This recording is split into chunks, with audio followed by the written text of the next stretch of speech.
Ambassador Velkith had served the Serani Collective for 300 years, and in all that time she had never felt fear like this. Her crystalline skin shifted to deep amber as she stared at the sensor readings that made no sense at all. The diplomatic cruiser Whispered Truth floated in the neutral space of the Yathrani corridor, a region that no species claimed and all species avoided. It was supposed to be empty, quiet, safe for routine patrol missions. But something was coming through the darkness of space, something so massive that the sensor officer kept hitting his instruments and muttering that they must be broken. His twin antennae pressed flat against his skull in a display of primal terror that Velkith had never witnessed from him before. "Ambassador, I have checked the readings 7 times now," he said with a trembling voice, "and they are not wrong. There is something approaching us, and it is larger than anything in our records." Velkith rose from her command throne and walked toward the main viewing screen. Her movement was slow and careful, as if she was approaching a sleeping predator that might wake at any moment. "How large?" she asked, though part of her did not want to know the answer. The sensor officer swallowed hard before responding. "It is larger than our orbital defense stations. It is larger than the colony ships that carried our ancestors across the stars. Ambassador, it is larger than some of the moons in this system." A cold silence fell over the bridge. Every crew member stopped their work and turned to look at the viewing screen, where distant stars twinkled peacefully against the black void. Somewhere out there, something impossible was moving toward them. Velkith had heard whispers about the Terrans, a young species from an unremarkable yellow star on the edge of explored space. The Galactic Concord had sent observers to study them a few decades ago, and the reports had been dismissive and unimpressed.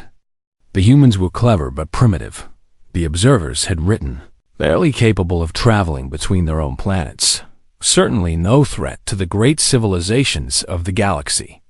"Hail him on all frequencies," Velkith commanded, her voice steady despite the fear that crawled through her crystalline bones. The communications officer obeyed immediately. Static filled the bridge speakers, then silence, then something that made every soul aboard the Whispered Truth hold their breath. "This is the Terran Union vessel Prometheus Unbound," a voice announced through the speakers, calm and confident and speaking in perfect galactic standard. "We come in peace and mean you no harm. Please do not be alarmed by our approach." The words were friendly enough, but something about them made Velkith shiver. There was weight behind that voice, a certainty that came from strength beyond measure. "Terran vessel, this is Ambassador Velkith of the Serani Collective," she replied, forcing her voice to remain calm. "We welcome peaceful contact. May we ask why you are traveling through the Yathrani corridor?" A pause followed her question, and then the voice returned. "We are on a routine patrol of the outer territories. We detected your vessel and wish to introduce ourselves properly. The Terran Union has long wished to establish formal relations with the Galactic Concord." Routine patrol. The words echoed in Velkith's mind. What kind of species sent something this massive on a routine patrol?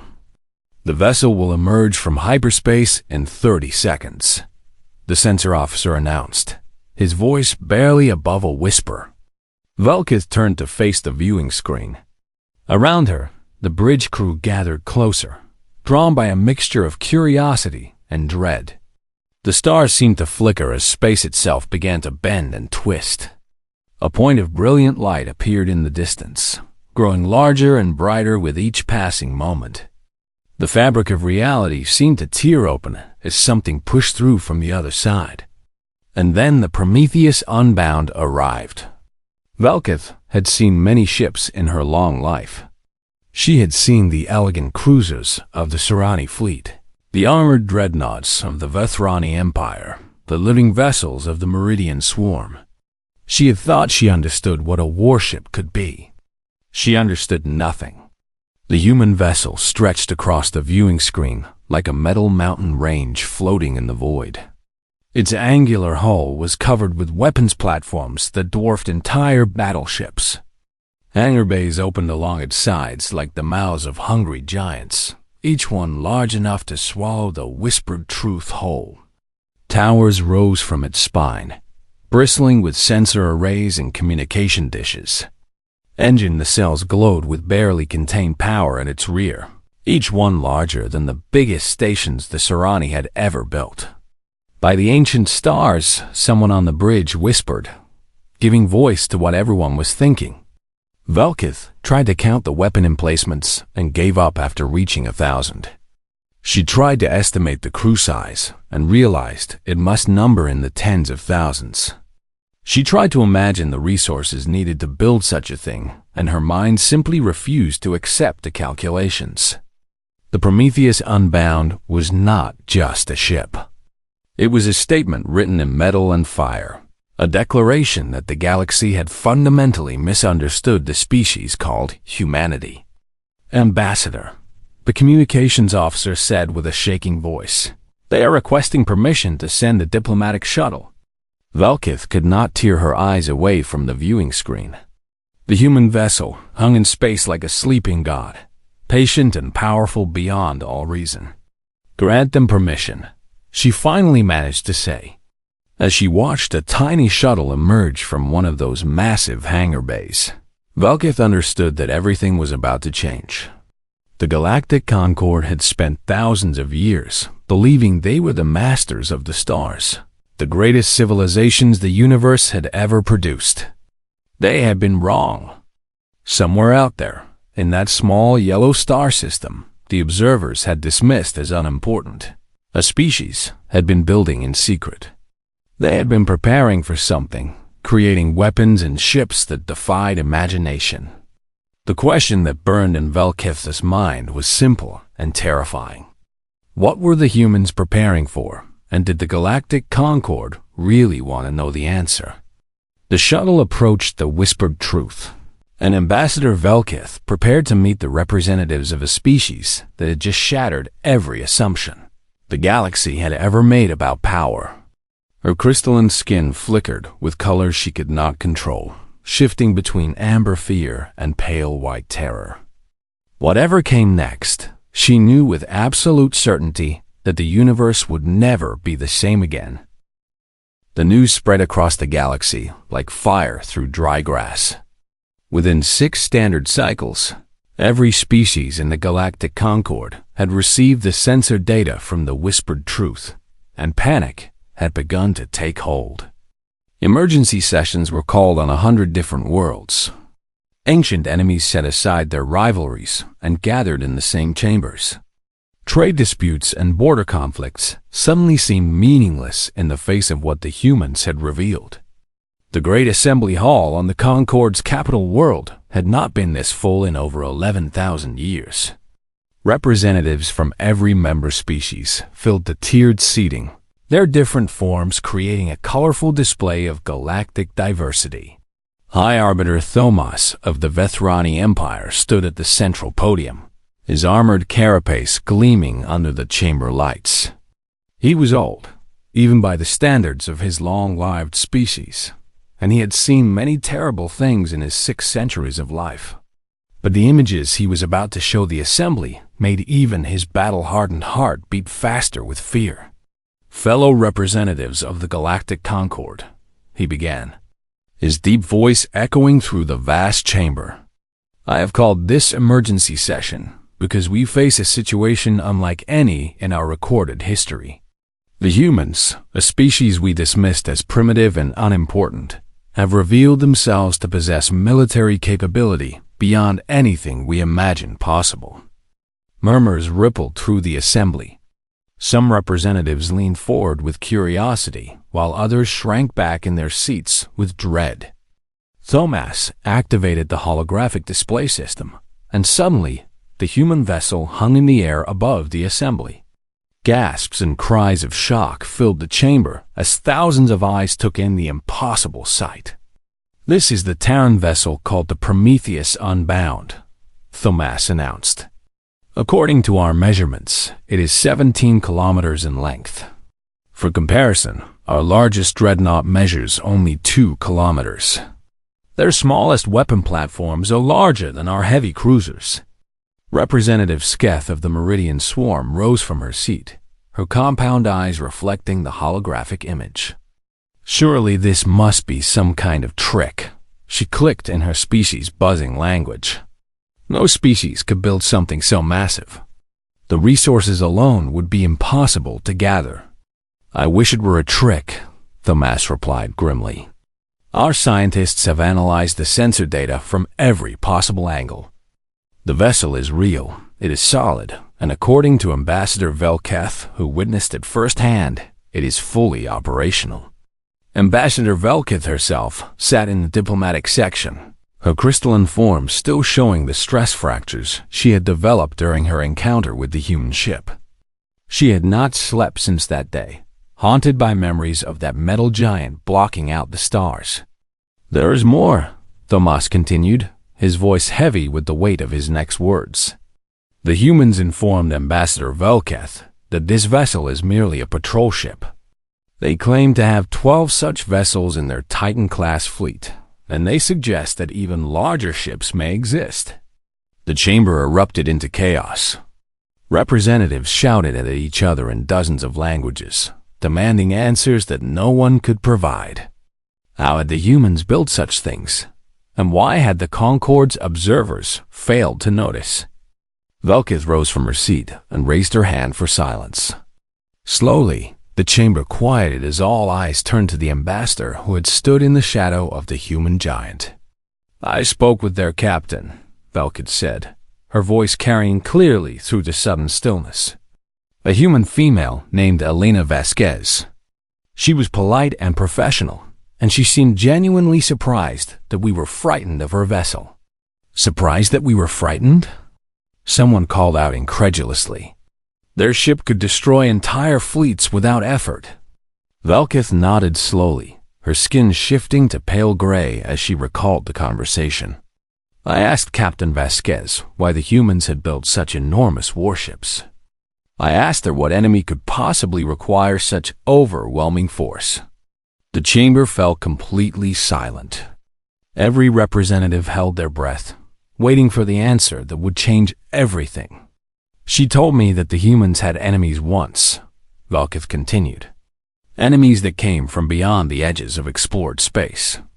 Enemies that attacked without warning and without mercy. She called them the Cathari. The Cathari? Thomas frowned, his mandibles clicking thoughtfully. I have never heard this name in any of our historical records. Neither had I, Velketh agreed. And that is what frightens me most. Captain Vasquez said that the Cathari attacked the human homeworld centuries ago.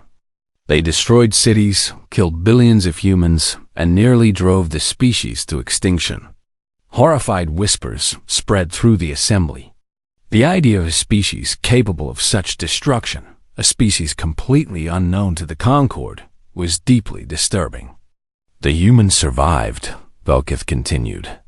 Somehow, against impossible odds, they fought back and drove the Cathari away. But the experience changed them forever. They swore they would never be vulnerable again, never be caught unprepared. So they built these Titan ships, Thomas said slowly, understanding dawning in his ancient eyes. Yes, Velketh confirmed. They built ships large enough and powerful enough to face any threat, no matter how terrible. They turned themselves from a peaceful species of explorers into warriors capable of standing against the darkness.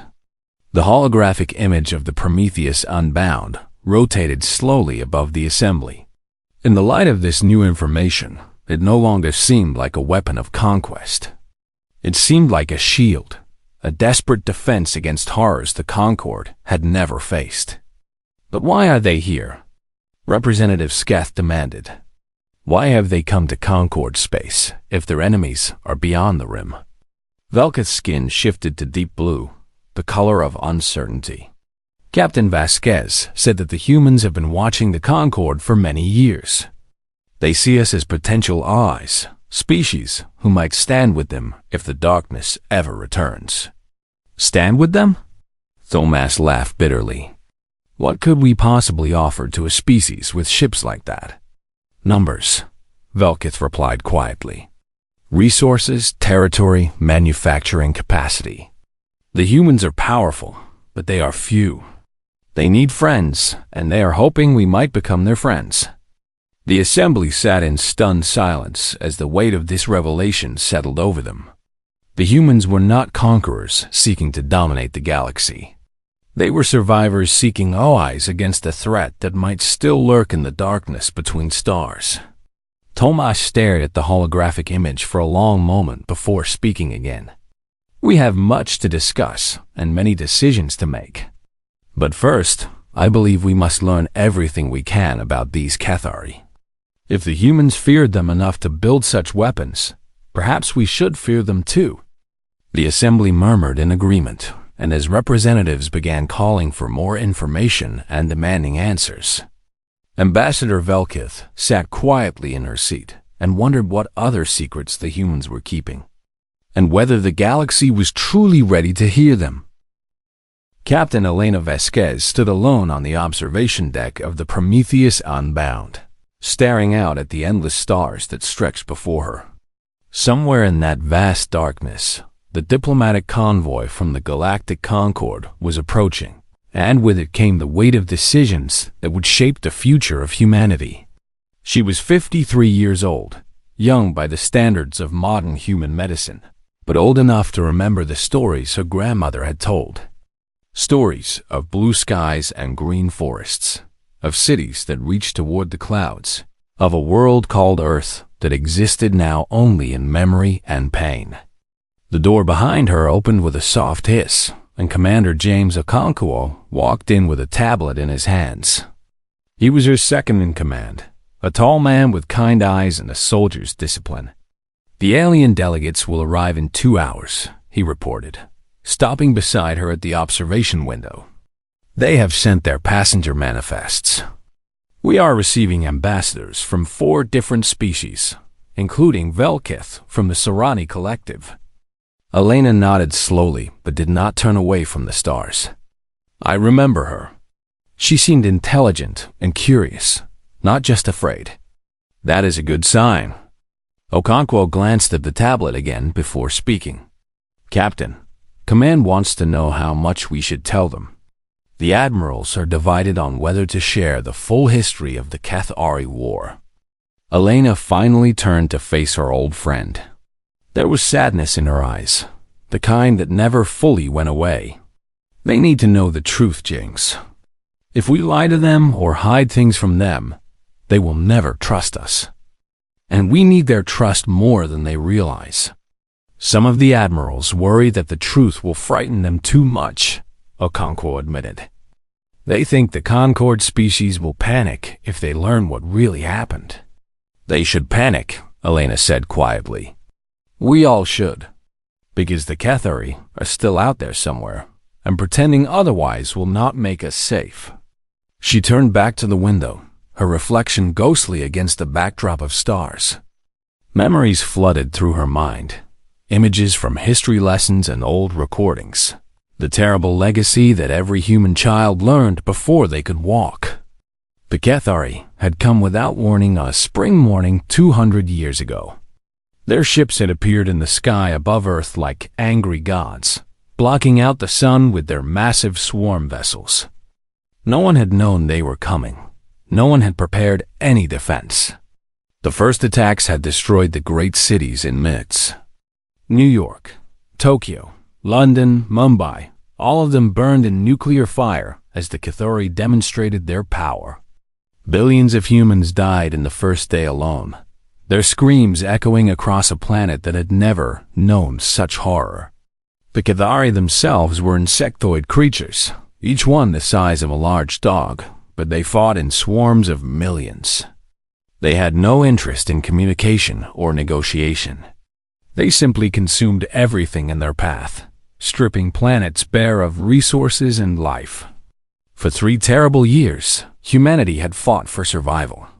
They had retreated to underground bunkers and orbital stations, building weapons from scraps and desperation. Every battle had cost thousands of lives. Every small victory had been paid for in blood. Elena's grandmother had been a child during those years, hiding in a bunker beneath the ruins of Chicago while the world above burned. She had survived when so many others had not, and she had passed her memories to her children and grandchildren so they would never forget. "We lost Earth," Elena said softly, her voice barely above a whisper. "We lost our homeworld, our history, our past. 9 billion people died, James. 9 billion souls silenced forever." Okonkwo placed a gentle hand on her shoulder. "I know, Captain. We all carry that weight." "The Concord species have never faced anything like that," Elena continued. "They have fought wars and conquered enemies, but they have never stared extinction in the face. They do not understand what it means to be hunted, to be prey." She straightened her uniform and squared her shoulders. "That is why we must tell them the truth. Not to frighten them, but to prepare them. Because the Cathari vanished 100 years ago, but they did not die. Somewhere in the darkness beyond the rim, they are still waiting, still hungry, still searching for new worlds to consume." "You think they will come back?" Okonkwo asked, though he already knew the answer. "I think they never stop coming," Elena replied. "I think they are moving through the galaxy even now, destroying species we have never met, eating worlds we have never seen. And someday, maybe tomorrow or maybe in 1,000 years, they will find the Concord." She walked toward the door, her boots clicking against the metal floor. "When that day comes, the Concord will need allies who understand what they are facing. They will need ships and weapons and soldiers who have already fought the darkness and survived." "They will need us," Okonkwo said, understanding filling his voice. "Yes," Elena agreed. "And we will meet them. Because humanity cannot fight the Cathari alone. We barely survived the first time, and we only won because they left for reasons we still do not understand." She paused at the door and looked back at her friend. "Prepare the main hangar for the delegation's arrival. I want full honors, dress uniforms, the works. These people are going to be our allies, James, and we are going to treat them with the respect they deserve." "And what about the demonstration?" Okonkwo asked. "Should I prepare the weapons test?" Elena considered the question carefully. Showing the Concord species what the Prometheus could do was a risk, but it was a necessary one. They needed to understand that humanity had the power to protect them, even if that power was terrifying. "Yes, prepare the test," she finally said. "But use the asteroid field in Grid 7. I want something impressive but not threatening. We are trying to make friends, not enemies." Okonkwo nodded and began entering commands into his tablet. Elena watched him work for a moment before stepping through the door and heading toward her quarters. She needed to prepare for the most important meeting of her life, a meeting that would determine whether humanity faced the future alone or with allies at their side. The weight of history pressed down on her shoulders, but she had carried that weight her entire life. She was human, a descendant of survivors, a warrior born from the ashes of a dying world. She would carry this weight until her final breath, because that was what her ancestors had done, and that was what their children would continue to do. The galaxy was holding its breath, waiting to see what humanity would do next, and Captain Elena Vasquez was determined not to disappoint them. The alien delegates walked through the corridors of the Prometheus Unbound in stunned silence, their eyes wide and their hearts racing with a mixture of awe and terror. Nothing in their long histories had prepared them for what they were witnessing. Ambassador Velkith led the delegation, her crystalline form flickering with colors she could not control. Beside her walked High Arbiter Thomas, his armored legs clicking against the metal floor with each careful step. Behind them came Representative Sketh and a dozen other diplomats from species across the Concord. Captain Vasquez walked ahead of them, pointing out various features of the ship as if she were giving a tour of a garden, instead of the most powerful weapon the galaxy had ever seen. The Prometheus Unbound carries a crew of 42,000, she explained casually. We have our own hospitals, schools, farms, and manufacturing facilities. The ship can operate independently for up to 20 years without resupply. 20 years? Thomas repeated in disbelief. Our largest vessels can barely manage 6 months. Elena smiled at the old warrior. We learned early that supply lines are vulnerable. The Cathari love to attack our convoys and starve us out. So we designed our Titan-class ships to need nothing from the outside world. They passed through a massive doorway and emerged into the main hangar bay. The delegates stopped in their tracks, unable to move forward as their minds struggled to process what they were seeing. The hangars stretched before them like an indoor city. Rows upon rows of smaller vessels filled the space, from tiny fighter craft to medium-sized destroyers. Technicians and pilots moved among the ships in organized patterns, performing maintenance and preparing for deployment. This is Bay 7, Elena said. We have 12 bays like this on the Prometheus. Each one can hold approximately 300 combat vessels and their support craft. Velkith did some quick mental calculations and felt her body shudder. That means this single ship carries over 3,000 combat vessels. That is more than my entire species' military fleet. We believe in being prepared, Elena replied simply. They continued through the hangar, past workshops where weapons were being assembled and training areas where young soldiers practiced combat maneuvers. Everywhere the delegates looked, they saw efficiency and purpose, a machine of war that ran with perfect precision. Finally, they arrived at a shielded observation deck that jutted out from the side of the ship like a glass bubble. Stars surrounded them on 3 sides, and directly ahead floated a massive asteroid field that stretched across hundreds of kilometers. The delegates requested proof of our capabilities, Elena said, her voice becoming more serious. You wanted to see what our weapons can do. This demonstration will answer some of your questions. The delegates gathered at the viewing windows, pressing close together as they stared at the asteroid field. Some of the rocks were as large as cities, tumbling slowly through the void in ancient patterns. Elena touched a control panel on the wall. Fire control, this is the captain.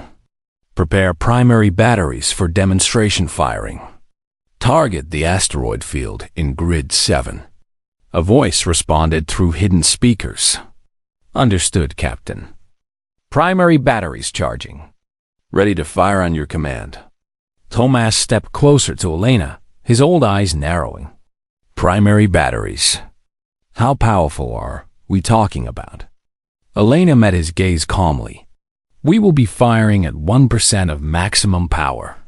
I felt that would be sufficient for demonstration purposes. 1%? Thomas frowned. That seems rather low. Are you sure it will be impressive enough? Elena did not answer. Instead, she simply pointed at the asteroid field and gave the command. Fire! The universe seemed to hold its breath for a single heartbeat. Then the Prometheus Unbound spoke with a voice of pure destruction. Light exploded from the ship's 4 batteries, beams of focused energy so bright that the viewing windows automatically darkened to protect the observer's eyes. The delegates could feel the power thrumming through the floor beneath their feet, a deep vibration that resonated in their very bones. The beams struck the asteroid field, and chaos followed. Asteroids the size of mountains vaporized instantly, their ancient stone converted to plasma in less than a second. The smaller rocks simply ceased to exist, erased from reality by forces that defied comprehension. Shock waves rippled outward, sending debris flying in all directions. The firing lasted only 3 seconds, but those 3 seconds changed everything the delegates believed about power and war. When the light finally faded and the viewing windows cleared, the asteroid field was gone. Not scattered or damaged, but completely and utterly gone. Where thousands of massive rocks had floated moments before, now there was only empty space and slowly dissipating clouds of gas. Representative Sketh collapsed to the floor, her compound eyes unable to process what she had witnessed. Several other delegates stumbled backward, their legs refusing to support them. Even Thomas, the ancient warrior who had faced death 1,000 times, trembled like a frightened child. Velkith's crystalline form cracked with stress fractures, lines of weakness spreading across her body as her mind struggled to accept what had happened. She had seen the destruction of cities, the fall of empires, the death of stars. But nothing in all her long life compared to this. 1%, Elena said quietly into the stunned silence. That was 1% of our primary batteries. We have never needed to fire at full power. By the ancient stars, Thomas whispered, his voice barely audible. What kind of enemy requires such weapons? What could possibly demand that level of destruction? Elena turned to face the gathered delegates, and in her eyes they saw something they had not expected. Not pride or arrogance, but sorrow. Deep and endless sorrow. The Cathari destroyed our world, she said. They killed 9 billion of our people. They hunted us to the edge of extinction, and we survived only through luck and desperation. We built these ships not because we wanted power, but because we never wanted to feel helpless again. She stepped closer to the delegates, her voice growing stronger. We are not here to conquer you or dominate you. We are here because we know what is waiting in the darkness, and we know that no species can face it alone. Thomas slowly straightened, forcing his trembling legs to hold him upright. You want allies? Yes, Elena confirmed. We want friends who will stand with us when the darkness returns. And in exchange, we will stand with you. Our ships, our weapons, our soldiers, all of it will be at your disposal. Velkith looked at the empty space where the asteroid field had been, then back at the human captain. You would share this power with us. Elena nodded. Power means nothing if you have no one to protect. We learned that lesson the hard way. Humanity does not want to rule the galaxy. We want to protect it, because protecting others is the only thing that makes our survival worthwhile. The delegates looked at each other, seeing their own shock and fear reflected in alien eyes. They had come here expecting to negotiate with a potential enemy, but instead they had found something far more complicated. They had found a species of warriors, born in fire and forged in loss, who wanted nothing more than to ensure that no one else would ever suffer as they had suffered. The news of the weapons demonstration spread through the galactic concord like a storm sweeping across an ocean. Every species, every world, every intelligent being with access to the communication networks learned what the humans had done in those 3 terrible seconds. Some reacted with fear, demanding that the Concord prepare for war against these terrifying newcomers. Others called for immediate surrender, arguing that resistance against such power would be pointless and suicidal. But a growing number began to listen to what the humans were actually saying, and what they heard gave them pause. The Great Assembly Hall had never been so crowded. Representatives from every member species filled every available space, standing in the aisles and crowding the doorways. This was the most important vote in the history of the Concord, and no one wanted to miss it. High Arbiter Thomas stood at the central podium once again, but this time he did not speak of fear or threats. Instead, he spoke of something far more surprising. I have been a warrior for 600 years, he began, his deep voice carrying to every corner of the vast chamber. I have fought in dozens of wars, commanded fleets in battle, watched friends and enemies die in the cold darkness of space. I thought I understood strength, but I was wrong. He paused, letting his words settle over the assembly like falling snow. I witnessed the human weapons demonstration. I saw them destroy an asteroid field the size of a continent with barely any effort. And yes, I was afraid. I believe anyone who was not afraid would be a fool. Murmurs of agreement rippled through the crowd. Fear of the humans had become the dominant emotion in the Concorde since the news had spread. But then something happened that changed my understanding, Thomas continued. I talked with their captain, a woman named Elena Vasquez. I asked her why the humans had built such terrible weapons, and she told me about the HFY. He activated the holographic display, but instead of showing the Prometheus Unbound, he showed images that the humans had shared with the delegation. Images of Earth before the invasion, a beautiful blue and green world covered with cities and forests and oceans. This was the human homeworld, Thomas said softly. They called it Earth, and it was their birthplace, their sacred ground, their home. The image shifted, showing the same planet but now scarred and burning. Massive wounds covered the surface where cities had once stood. The oceans boiled and the atmosphere churned with ash and fire. This is what the HFY did to them, Thomas continued.